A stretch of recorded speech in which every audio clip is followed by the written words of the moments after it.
जय जिनेन्द्र बंधुओं, लीजिए प्रारंभ करते हैं आज का वाचन संस्कार मंजूषा पूर्वार्ध के पेज नंबर 66 से। यह उत्कृष्ट ग्रंथ गुरु माँ विज्ञानमती माता जी द्वारा हमारे लिए करुणा करके लिखा गया है, जिसमें उन्होंने जीवन जीने के लिए किस प्रकार के संस्कारों की आवश्यकता है उसको क्रमबद्ध किया है। अभी हम वाचन कर रहे हैं गर्भावस्था के संस्कारों का। यह हमारी आज 12वीं गर्भास्थान संस्कार के प्रति वाचना है और 30 दिन हमें आज वाचन करते हुए हो गए हैं। केवल 5 से 7 मिनट आप निकालकर प्रतिदिन स्वाध्याय कर सकते हैं। केवल आपको ऑन का बटन दबाना है और 5 मिनट की स्वाध्याय आप कहीं भी उठते बैठते कर सकते हैं। वचन संबंधी आप दिन में 1-2 बार धर्म चर्चा अवश्य करें, चाहे वह आप अपने पति के साथ, सास, ननद, देवर के साथ अथवा सहेली के साथ करें। आपकी वह धर्म चर्चा आपकी संतान में धर्म के संस्कार उत्पन्न कर देगी, क्योंकि गर्भस्थ शिशु हमेशा माँ की वाणी को सुनने में विशेष तत्पर रहता है। उसको माँ के प्रति अपूर्व प्रेम रहता है। वह माँ को अपना सर्वस्व एवं हितकारक समझता है। आप जैसा प्रेम भरा, मीठा, मधुर एवं अहम से रहित नम्रता से बोलेंगी, वैसे ही आपकी संतान भी बोलेगी। यदि आप कठोर, कर्कश, गाली गलौज के शब्द बोलेंगी, चिड़चिड़ा कर बोलेंगी, तो आपका शिशु भी वैसे ही बोलना सीखेगा। अब आप किसी बात का उत्तर जोर से एवं बिना सोचे नहीं देवे। आप सोच विचार कर अल्प शब्दों में अच्छा उत्तर देवें, ताकि आपकी संतान भी कभी बिना विचारे बोलने वाली ना हो। कहा भी है, नंबर 1 अधिक नहीं बोलना चाहिए, नंबर 2 अनावश्यक नहीं बोलना चाहिए, नंबर 3 बिना पूछे नहीं बोलना चाहिए और नंबर 4 क्रोधावेश में नहीं बोलना चाहिए। आप इन सब बातों का ध्यान रखें। आपका कभी किसी से लड़ाई झगड़ा नहीं होगा, वैर नहीं होगा और आपकी संतान में भी ये संस्कार आ जाएंगे। आप अधिक जोर से नहीं बोलें, क्योंकि आप जोर से बोलेंगी तो आपका बच्चा बहरा हो जाएगा। जो रोज़ रोज़ जोर से बोला हुआ ही सुनता है, उसकी ऐसी आदत हो जाती है जिससे वह धीरे बोला हुआ नहीं सुन पाता। आप उस व्यक्ति को देखें जो रोज़ माइक में बोलता है, माइक में बोला हुआ ही सुनता है, वह कुछ ही दिनों में बहरा हो जाता है। आपका बच्चा भी भविष्य में ऐसा हो जाएगा। अधिक बोलने से वचनों का प्रमाण नहीं रहता, असत्य बोला जाता है। अधिक बोलने वालों को बोलकर बदलना पड़ता है। लोग उसकी बात का विश्वास नहीं करते हैं, यहाँ तक कि उसकी बात सुनना तक नहीं चाहते हैं। जगह जगह उसका तिरस्कार होता है। अनावश्यक एवं अधिक बोलने से शरीर की शक्ति भी व्यर्थ ही खर्च होती है। शरीर कमज़ोर हो जाता है। शरीर कमज़ोर होने पर वैचारिक शक्ति क्षीण हो जाती है। मस्तिष्क में जीवन विकास के सूत्र सहज रूप से उत्पन्न नहीं होते। अधिक बोलने से पाठ जल्दी याद नहीं होता। स्मरण शक्ति कमज़ोर हो जाती है। कोई बात याद हो भी जावे तो अधिक समय तक याद नहीं रहती है।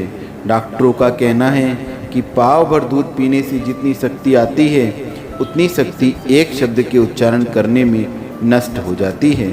अधिक बोलने से मानसिक एवं आत्मिक शांति भंग हो जाती है। विद्वान लोग कहते हैं, मौन मन का विश्राम है। जिस प्रकार निद्रा से शरीर को आराम तथा ताजगी मिलती है, वैसे ही मौन से आत्मा को शांति मिलती है। एक बार एक भारतीय विद्वान अमेरिका में भाषण देने पहुंचा। वहाँ के लोगों ने उनका विशेष सम्मान नहीं करा। उसने गुस्से में आकर अपने भाषण में कह दिया, 50% अमेरिकन मूर्ख हैं। पूरी जनता जूते मारने के लिए उठ खड़ी हो गई। विद्वान तत्काल अपनी गलती मानते हुए क्षमा मांगते हुए बोला, कृपा क्षमा करें, मेरे बोलने में गलती हो गई। 50% अमेरिकन बहुत बुद्धिमान हैं। यह वाक्य सुनते ही जनता प्रसन्न हो गई। यह बोलने की विधि है। गुणग्राही दृष्टि से बोला गया वचन जीवन में अमृत घोल देता है एवं दोषग्राही दृष्टि से बोला गया वचन जीवन में विष घोल देता है। अतः आपको यदि अपने गर्भस्थ शिशु की वाणी में संयमित संस्कार, सुसंस्कृत मधुरता के संस्कार डालने हैं तो आप उपयुक्त बातों का ध्यान रखते हुए संस्कृत सभ्य वाणी का प्रयोग करें। यदि आपकी कठोर बोलने की या गाली आदि असभ्यता से बोलने की आदत है तो आप अपनी एक गाली का विश्लेषण करके देखें। यदि आप अपने बेटे को कुत्ता कहती हैं तो बेटे के कुत्ता होने के पहले आप कुतिया अवश्य बन गई। आपके पति, पिता, ससुर आदि सभी कुत्ते हो गए और आपकी मम्मी, सास होने के पहले ही अपनी गंदी आदतें सुधार लें ताकि आप अपनी संतान को सरलता से संस्कारित कर सकें। क्यों बोलना, कहाँ बोलना, कैसे बोलना, कब बोलना, कितना बोलना, क्या बोलना आदि बातों का आप पूरा ध्यान रखें।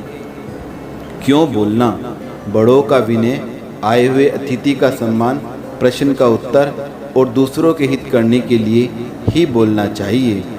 कहाँ बोलना, जहाँ पूछा जाए वहाँ बोलना, परहित के लिए बिना पूछे भी बोलना, लेकिन जिसमें दूसरे का बुरा हो जाए, दो व्यक्तियों के बीच में लड़ाई हो जाए, जहाँ बुराई का प्रसंग हो, जिसमें किसी की जान को खतरा हो, ऐसी बातों का उत्तर पूछने पर भी न देना। जैसे मान लिया आपके सामने किसी ने अपनी बहू के लिए खोटी खरी कही, फिर यदि बहू ने आपसे पूछा कि मेरी सास ने तुम्हारे सामने क्या कहा, क्या ऐसा ऐसा कहा था आदि, तब उस समय उन सभी बातों को नहीं बताना, टाल मटोल कर देना ही अति उत्तम होता है। कैसा बोलना, हमेशा हित मित प्रिय वचन बोलना, दूसरों का मन प्रसन्न करने वाला और सोच विचार करके बोलना। कब बोलना, जब पूछे तब बोलना या आवश्यक पड़ने पर ही बोलना। कितना बोलना, जितना पूछे उतना बोलना। क्या बोलना, जो पूछा जाए उसके उत्तर में ही बोलना। यद्वा तद्वा प्रकरण विरुद्ध नहीं बोलना। आपको यदि गीत, भजन, गाना आदि गाने का शौक है तो आप फिल्मी गाने उस अवस्था में तो बिल्कुल नहीं गाएं, गुनगुनाएं, क्योंकि जैसा आप गीत भजन गाएंगी वैसे ही शिशु की रुचि बनेगी। इंग्लैंड के एक वैज्ञानिक ने गर्भवती स्त्रियों का परीक्षण किया। उसने पाया एक महिला गर्भावस्था में जो फिल्मी गाना गाती थी, उसका शिशु जिसने जन्म के बाद एक बार भी उस गीत को नहीं सुना था, फिर भी 1 वर्ष के बाद देखा गया कि वह शिशु उस गाने को बहुत पसंद करता है।